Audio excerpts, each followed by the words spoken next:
Vamos conversar também agora em Quixeré com o deputado federal Mauro Filho, presente neste evento tão importante aqui na cidade quixerense. Mauro Filho, é um prazer conversar com o senhor, recebê-lo mais uma vez aqui na nossa querida Quixeré, onde o senhor tem tanto serviço prestado a essa cidade, ao Vale, e é uma satisfação. Um prazer. Boa tarde, Mauro Filho. Olha, que alegria para mim estar mais uma vez aqui na região, em especial no município de Quixeré, que é um município que tradicionalmente, independente de campanha eleitoral, a gente tem estado aqui com frequência, trazendo ações que são relevantes e, por isso, quando eu saio daqui, saio estimulado para poder que essa luta continue permanentemente. E eu sou muito grato também ao povo de Quixeré pela confiança que sempre me depositaram ao longo desses anos. Deputado, se eu estivesse em demais municípios aqui da região, tivesse em Iracema, a gente tinha muito o que falar sobre Iracema, sobre Pereiros, sobre Jaguaribe, sobre Jaguaretama, sobre Jaguaribara, vários municípios, sobre Limoeiro, que o senhor articula projetos importantes. Como nós estamos aqui em Quixeré,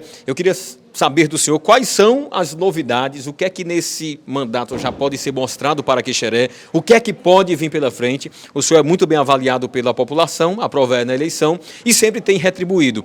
O que é que pode ser apresentado para o município? Bom, eu agradeço enormemente a oportunidade para que a gente possa traduzir para a população de Quixeré o fruto do último encontro que tivemos há 10 dias atrás com o governador Eumano, eu e a deputada Juliana e toda a equipe, o ex-prefeito Bessa também juntos, para que as pessoas tomem conhecimento do que é que ficou consignado para o município de Quixeré, para o prefeito Toninho do Banco executar parte esse ano e parte ano que vem. Basicamente são o seguinte: primeiro, há um grande sonho, depois a gente fez a urbanização do Pontal, ele quer fazer uma urbanização do centro da cidade. E ficou num projeto de grande valor, isso hoje vai importar na ordem de 2 milhões de reais, realmente é um projeto de grande envergadura, mas isso já está autorizado e eu já estou, portanto, reforçando aí essa conquista importante que o prefeito, todos os companheiros vereadores, enfim, lideranças que acreditam no nosso trabalho, na nossa luta, a gente possa fazer esse primeiro repasse, requalificação do centro, na sede daqui de Quixeré, que isso vai dar um impacto muito grande para todos aqueles que aqui habitam. Segundo, havia um pedido, eu que já tinha colocado há uns 2 anos atrás, ou mais, o posto policial lá na Lagoinha, que a Secretaria de Segurança Pública não estava fazendo postos policiais em função da diminuição do efetivo, mas a minha amizade com o secretário de Segurança acabou permitindo a instalação daquela unidade policial, inclusive com efetivo não dependente da unidade do centro, daqui de Quixeré, portanto ficou uma unidade independente, com viatura também independente, mas só que agora havia um pedido para a gente asfaltar boa parte da Lagoinha, algumas áreas de asfalto, inclusive, já desgastadas, então foi alocado mais R$1,5 milhão de calçamento, também um valor muito expressivo, para a gente poder fazer essa pavimentação asfáltica aí na Lagoinha. Também havia um pedido em algumas ruas aqui na sede de fazer calçamento, fazer em paralelepípedo, tá? Fazer em paralelepípedo. Isso também foi aprovado no valor aproximadamente de 500 mil reais, e isso também já está, o projeto já está praticamente terminado, e o prefeito Toninho do Banco deve licitar, ou seja, licitar é aquele processo de escolha da empresa que vai realizar a obra, e era importante a gente destacar. Também ficou acertado. Tenha calma, viu, gente? Tem muita coisa ainda. Você, minha cara dona de casa, meu caro trabalhador, comerciantes do município, servidores públicos, juventude daqui de Quixeré, nós vamos também comprar veículos, eu acho que aqui deve dar uns 2, para utilização na saúde. É um valor que ficou da ordem de R$300 mil, então a gente espera que dá um maior conforto nesse transporte para a área de saúde, que é uma área que eu dou muita prioridade. Eu acabo 76 municípios até agora já pagaram o piso da enfermagem, portanto, eu através de uma emenda constitucional de minha autoria, nós conseguimos 10,8 bilhões de reais, eu falei bilhões com B de bola, é o projeto de maior envergadura financeira da história da Câmara dos Deputados, só para que a população cearense possa ter um orgulho, e eu fiquei muito feliz quando isso foi aprovado, para poder dar à enfermagem brasileira um outro reconhecimento, um patamar salarial diferenciado. Com a decisão do Supremo de 44 horas e não 40, isso deu uma diminuída, que o piso é 4.750, ficou 4.318, mas nós já embargamos dessa decisão para ver se já a gente consegue voltar aos valores iniciais. E, por último, essa é uma obra tão sonhada aqui pelos empresários, né, pelos aqueles que produzem, que escoam a produção, que andam por ali, inclusive, é nela onde está localizada a nossa empresa de calçados, que é a Top Shoes, que eu e o prefeito Bessa, a gente trabalhou muito, o Toninho já ia no rumo com a gente, mas foi um trabalho feito naquela época, onde nós trouxemos uma indústria para gerar empregos aqui no Quixeré. Vejam só a importância que isso dá, né? Para gerar empregos aqui no Quixeré, mas o fato é que havia uma demanda, Richard, muito grande, que era exatamente fazer o alargamento da estrada, a gente chama aqui de Estrada do Belão, que é a CE 377. Nós vamos fazer o alargamento dela e toda a sua recuperação ao longo do seu trecho. Como? Porque eu, depois de 12 anos de Secretaria da Fazenda, 8 anos de Secretaria de Planejamento, eu só gosto de anunciar as coisas com valor e de onde vem o dinheiro. Porque essa história de político prometer como sem falta e faltar como sem dúvida não tem sido muito a minha característica. Então, lá, o governador Elmano, a quem nós agradecemos, ligou para o doutor Quintino, superintendente da SOP, Superintendência de Obras Públicas, e dessa operação de crédito que o Estado está, nesse momento, negociando com o Banco Interamericano. Sim. O trecho da CE 377 será um dos trechos que será colocado nessa operação de crédito que o Estado do Ceará está fazendo. Isso não é para dizer que vai começar amanhã, tá, gente? A operação deve terminar ainda esse ano. No próximo ano já pode iniciar? Bom, no próximo ano nós vamos ter o procedimento licitatório há no mínimo 6 meses. Por quê? Porque o Estado que tem dinheiro para investimento é o Ceará. Então, você tem empresas de todos os estados brasileiros vindo para o Ceará participar dos procedimentos licitatórios. E aí isso, às vezes, dá briga. Você, com 6 meses, anuncia o vencedor, aí o segundo lugar recorre administrativamente, às vezes recorre na justiça, mas eu acho que dá tempo, ainda para o ano, a gente ter pelo menos quem seja a empresa ou a ordem de serviço ou alguma coisa assim. Mas isso é um compromisso assumido pelo governador, por mim, a deputada Juliana, que estava conosco também, enfim, nós vamos deixar para esse município, mesmo que demore, aí o fato é que a perspectiva futura é da realização desse sonho, que eu já vinha sendo demandado já há uns 3 anos, isso, até a gente identificar essa fonte de recursos, porque essa vai ser uma obra muito cara, essa não é menos do que 50 milhões, só para que a população tenha ideia do que isso vai significar. Porque, e comparado com o tamanho da importância e dos benefícios? Aí esse valor fica menor, mas realmente, financeiramente, para o caixa do Estado, é um valor, talvez é uma das maiores obras que o Estado vai ter. Vai ser a reconstrução da CE 377 do Belão. Então, fiz aqui um repasse de várias ações que após as nossas eleições, não antes das eleições não, viu, gente? Depois. Agora de 2022 para cá. 2023 para frente 2023 agora. Já. 2023 para frente, ou seja, aqui eu sou muito bem recebido, eu adoro o carinho com que as pessoas, né, me acolhem aqui no município e a maneira que eu tenho realmente de agradecer, assim, de coração mesmo, lá do fundo da minha alma, realmente trazendo aquelas ações que possam realmente acelerar o crescimento econômico, fazer as pessoas se orgulharem ainda mais de morarem aqui no Quixeré. Deputado Mauro Filho, se fosse para a gente falar sobre outros municípios, a gente tinha que ter muito tempo. Vamos marcar um momento ao vivo. Limoeiro nós tivemos várias ações também, mas deixa para outra oportunidade. Uma outra oportunidade, você vai estar presente, participando em Limoeiro também com a gente, né, ao vivo, vamos agendar um momento como esse. Mas, deputado, falando agora em nível nacional, está uma discussão, perda de repasses, queda de arrecadação, o senhor é um economista, o senhor foi secretário da Fazenda, o senhor, inclusive, em muitos momentos diziam, olha, o homem de assumir o Ministério da Economia seria o Mauro Filho, no eventual governo de aliados também do senhor. E hoje, as reclamações dos prefeitos, houve aquela resposta do governo Lula. O que é que o senhor pode trazer de informações consolidadas, reais, verdadeiras, para os prefeitos e governadores do Brasil? Vamos lá, bem objetivo.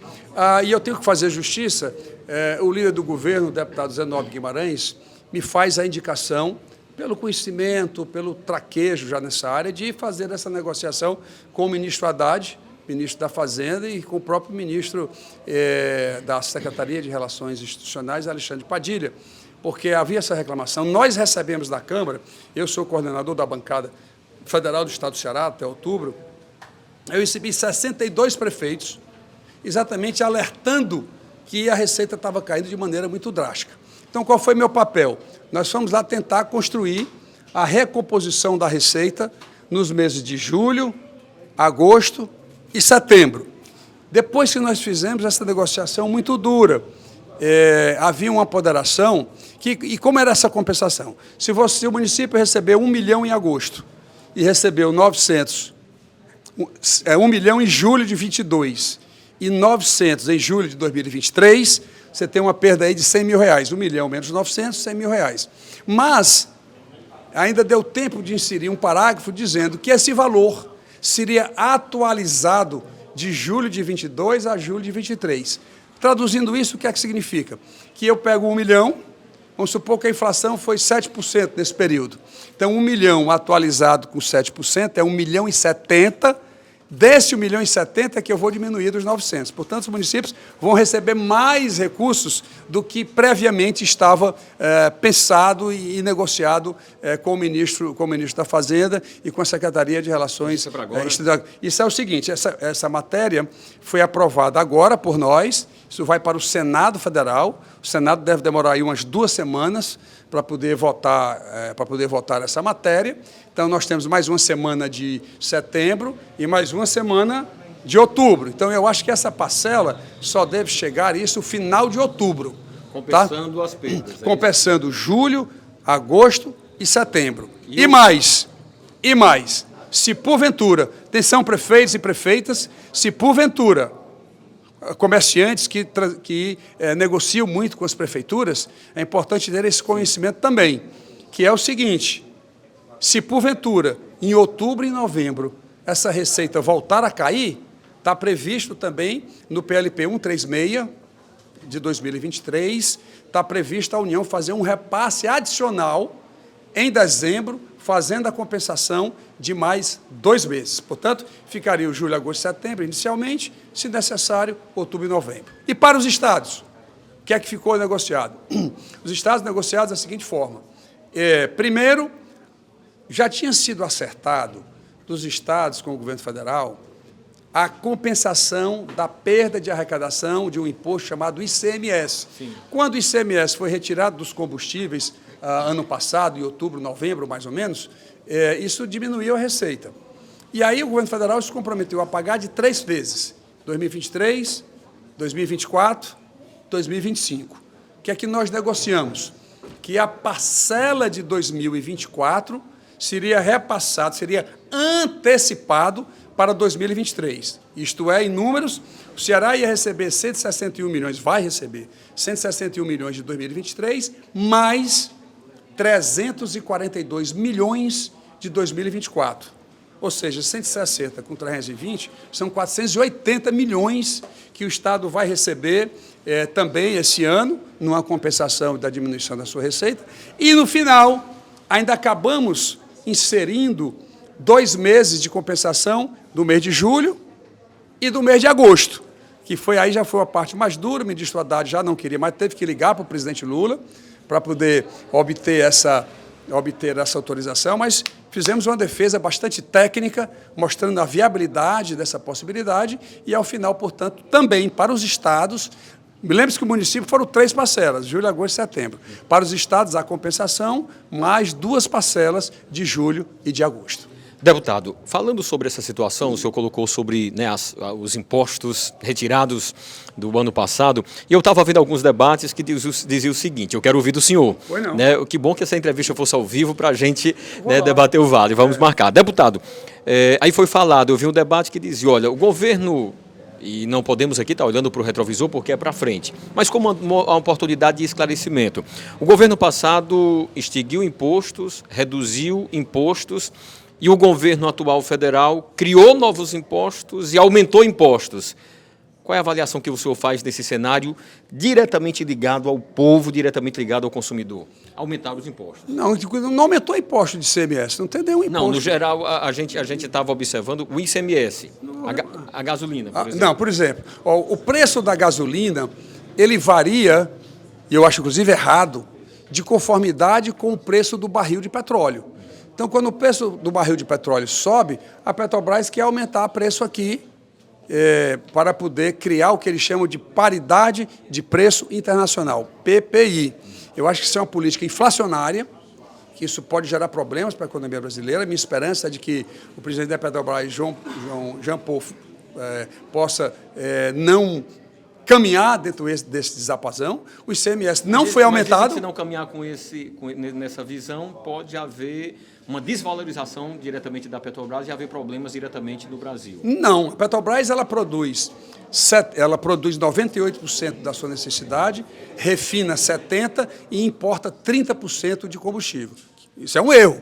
O Brasil precisa, se ele tem toda a produção para suprir o mercado interno, ele tinha que ter suas refinarias prontas para refinar todo o petróleo, para não ficar dependendo da oscilação do mercado estrangeiro. O que é que a Petrobras diz? Não, mas, deputado Mauro, devo explicar que as nossas refinarias não estão preparadas para refinar esse óleo mais grosso, portanto, a gente tem que trazer uma parte de fora. E eu perguntei para eles quanto a Petrobras gastaria para atualizar tecnologicamente para fazer 100%. Sabe o que é que eles me disseram?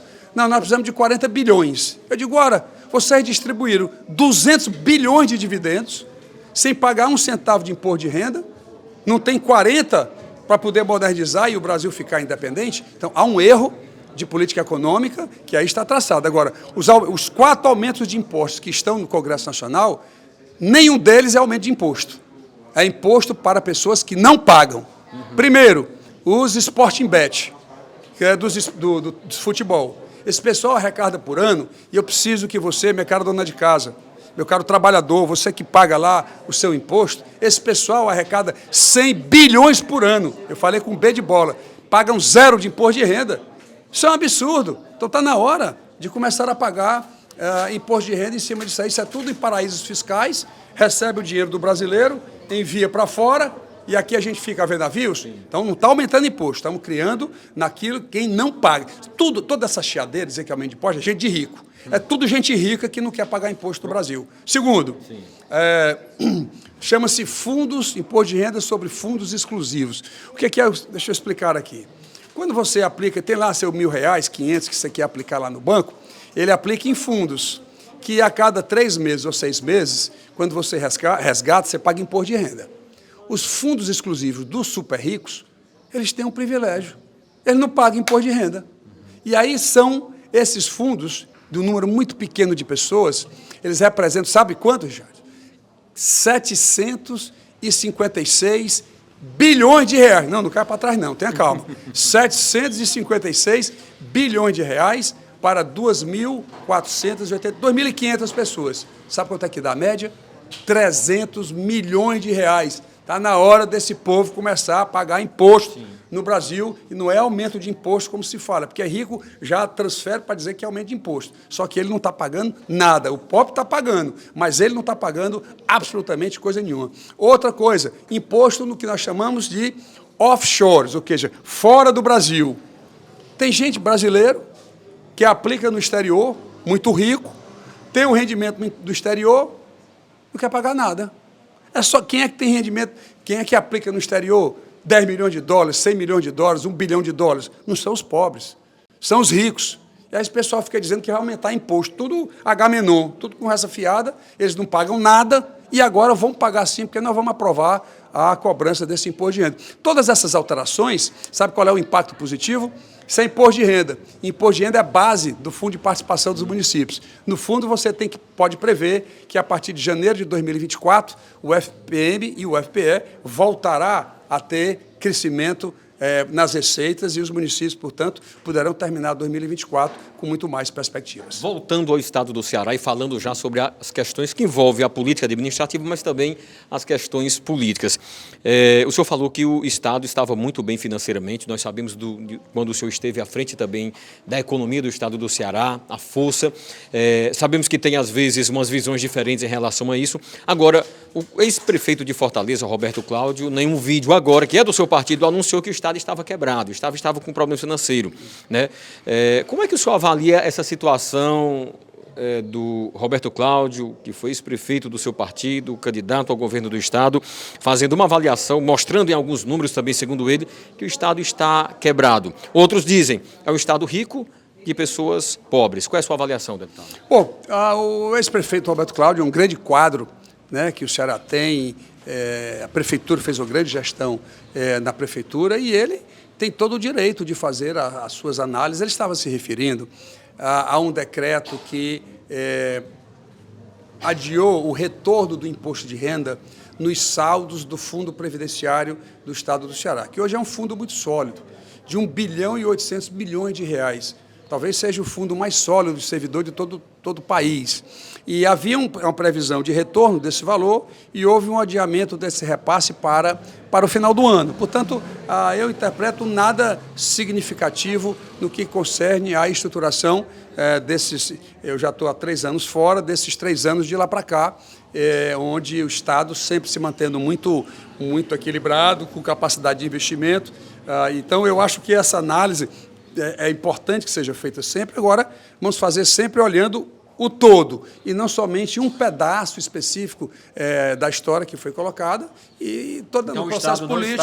Não acredito que, nesse momento, o Estado tenha qualquer perspectiva de não ter pagamento de servidor, de não ter investimento, nada. Eu não creio nessa possibilidade. PT, PDT. PDT, Ciro Gomes. PDT, André Figueiredo. PDT, Cid Gomes. Aí temos agora Evandro Leitão, presidente da Assembleia, para uma possível candidatura a prefeito de Fortaleza, deixa o PDT. Osmar Baquite agora também deixa. Não.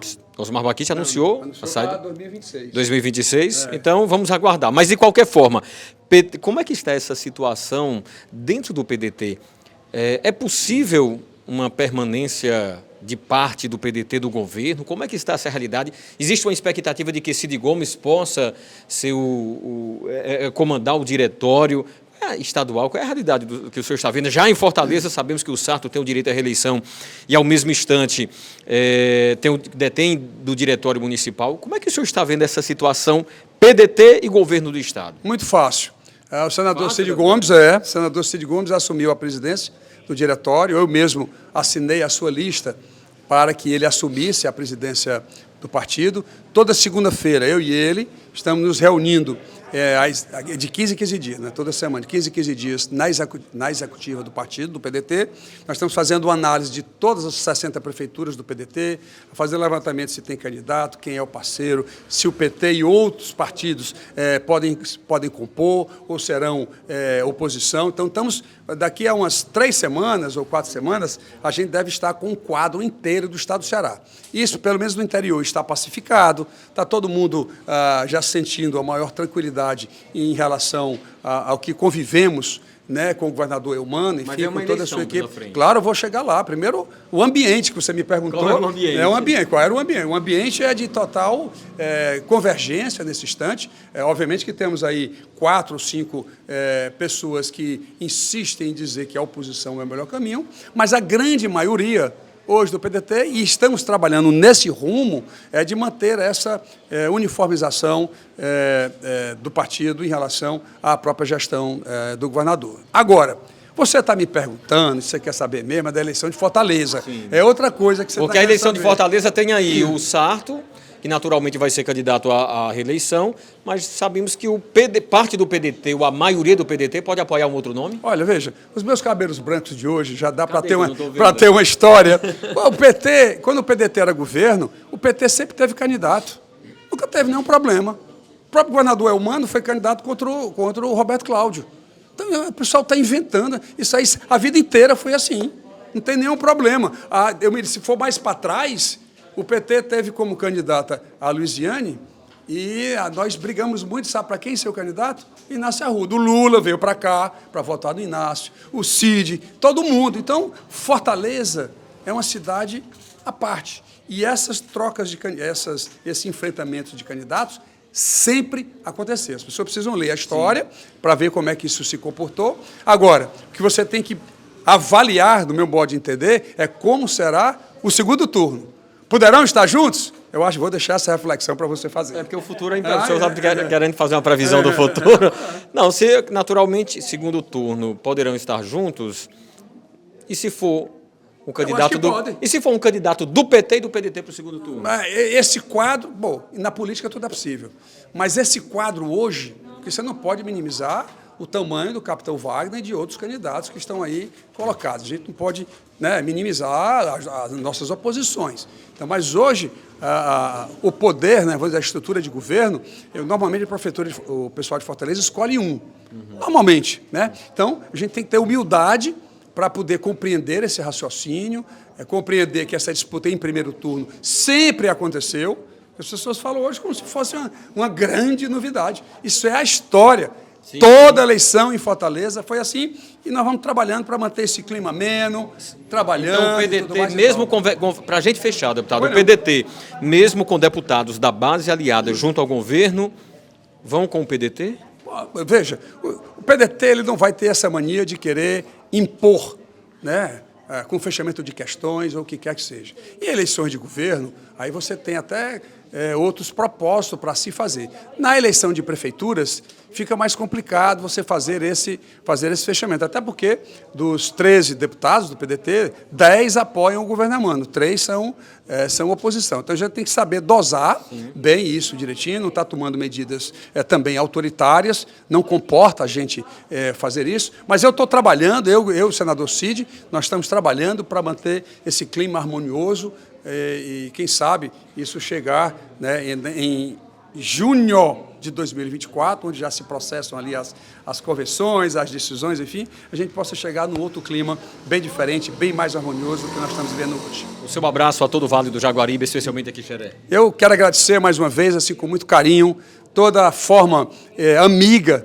como eu sou recebido, carinhosa mesmo, eu acho que o termo é carinhosa como eu sou recebido, desde o Limoeiro, Russas, Morada Nova, vem para cá para o Quixeré, vai para o Alto Santo, vai para Potiretama, Poereré, para Jaguaribara, para Jaguaretama, essa região toda aqui eu tenho esse privilégio de ser votado em todos esses municípios, e a maneira como eu já disse no início, era agradecer a essas pessoas, trabalhar. As pessoas querem ver a gente trabalhando, acabar com essa cambada de políticos, só quer se lembrar de eleitor em época de eleição. Cadê os deputados que foram votados aqui na eleição passada? O que é que eles já trouxeram para cá? Absolutamente nada. Mas eu me sinto muito honrado com essa escolha e eu estou ainda mais animado. Olha, eu estou mais feliz em estar nessa luta e fazer o que... Os 40 anos que completou não está cansando. Não, os 49 anos que eu acabo de completar, com certeza, me dão estímulos ainda mais fortes para que esse trabalho seja ainda mais ampliado. Foi essa conversa aqui na Rádio e TV Educadora com o deputado Mauro Filho.